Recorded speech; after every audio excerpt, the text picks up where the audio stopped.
Stone crusher owner association की तरफ से आज पुनः मीडिया बंधुओं के साथ हम मुखातिब हो रहे हैं। मित्रों, डिपार्टमेंट ऑफ जियोलॉजी माइनिंग जो हमेशा से स्टोन क्रशिंग इंडस्ट्री के साथ हमारा एक आपस का मजबूत रिश्ते की तरह काम कर रहे हैं। कल एक बहुत ही बेहतरीन निर्णय डिपार्टमेंट ऑफ जियोलॉजी माइनिंग के कमिश्नर सेक्रेटरी मनोज द्विवेदी साहब और डायरेक्टर ओपी भगत साहब की टीम ने लिया है, जिसका स्टोन क्रशर ओनर एसोसिएशन दिल की गहराइयों से स्वागत करती है कि कश्मीर खित्ते के अंदर वहाँ के स्थानीय क्वेरी ओनर्स, क्वेरी के मालिक, चाहे वो अथवाजन में हो चाहे वो लसजन में हो, 58 ब्लॉक जो ऑलरेडी टेंडर हो चुके थे, चाहे वो कोई भी कंपनी थी जिनकी टेंडरिंग हो चुकी थी, लेकिन क्योंकि वो टाइम लिमिट को फॉलो नहीं कर पाए,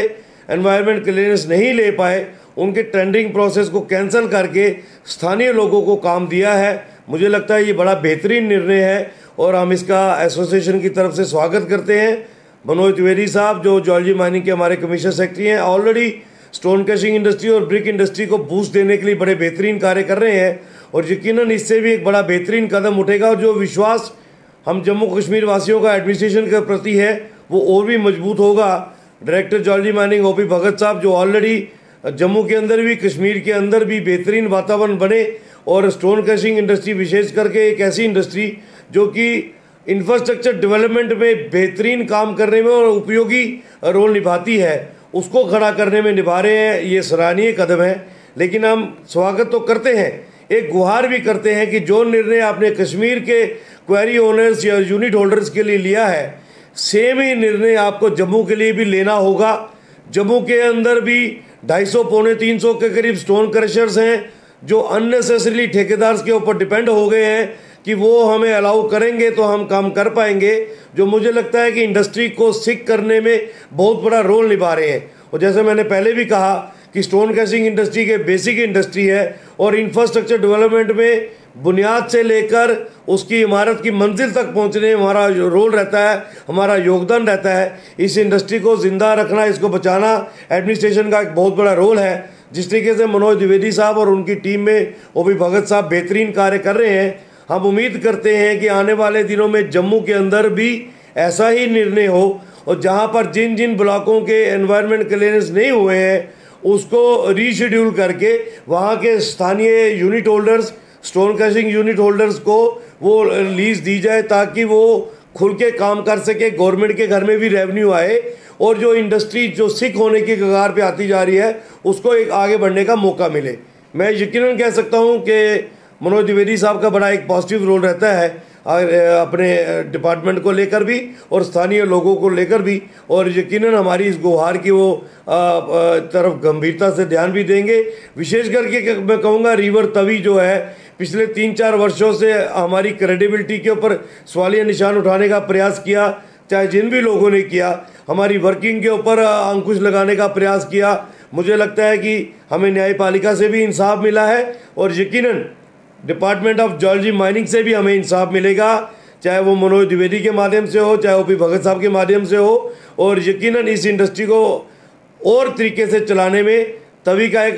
जिस तरीके से मैंने कहा है कि तवी को इमीडिएटली खोलना, तवी की माइनिंग को ओपन करना, ये बड़ा अनिवार्य हो चुका है। जिस तरीके से पिछले 3-4 वर्षों में तवी का बेड लेवल रेज हुआ है, मैं यकीनन कह सकता हूँ इस साल के फ्लड हो या नेक्स्ट ईयर की मानसून होगी, आने वाले दिनों में ये 35, 40, 45 जितने भी तवी के एडजॉइनिंग विक्रम चौक से लेकर नीचे तक के गांव हैं, सबकी ज़िंदगी खतरे में है। और पुलिस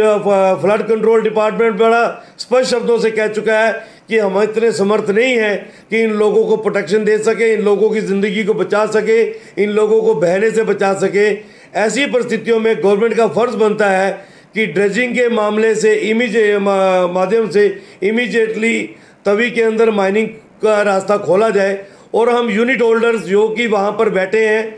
हम चौकीदार हैं रिवर तवी के, और जितने बेहतरीन तरीके से स्टोन क्रशिंग यूनिट होल्डर्स इस रिवर तवी का बचाव कर सकते हैं, रखाव कर सकते हैं, यकीनन मैं कह सकता हूं कि कोई भी माइनिंग का ठेकेदार, चाहे वो जम्मू कश्मीर का हो चाहे वो जम्मू कश्मीर के बाहर का हो, वो तवी के साथ इंसाफ नहीं कर पाएगा। वो तवी के साथ वही दुर्व्यवहार होगा जो बैन होने के बावजूद भी पिछले 1.5-2 वर्षों से हो रहा है कि करोड़ों रुपए की माइनिंग हो गई, लेकिन सरकार के घर में कुछ नहीं आया, चंद लोगों के घरों में पैसा चला गया है और पूछ पड़ताल करने वाला कोई नहीं है। यकीनन आने वाले दिनों में हम इस डिमांड को और जो जोर शोर से उठाएंगे और कमिश्नर सेक्रेटरी मनोज द्विवेदी साहब से मेरी पुरजोर डिमांड है कि तवी की माइनिंग की तरफ आप ध्यान दीजिए। इसकी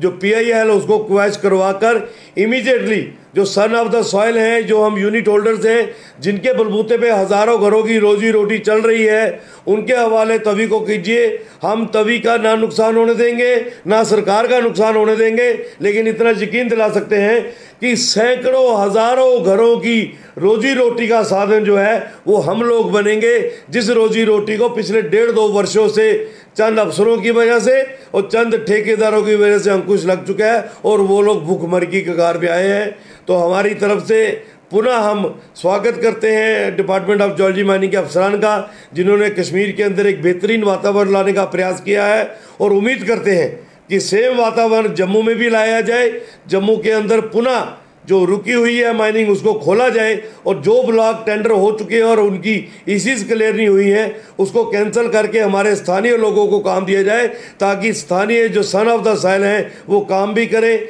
एडमिनिस्ट्रेशन के साथ कोऑपरेशन भी हो, और जो पब्लिक के अंदर ह्यू एंड क्राई जो बवाल मच चुका है, एक गरीब ट्रॉली वाला एक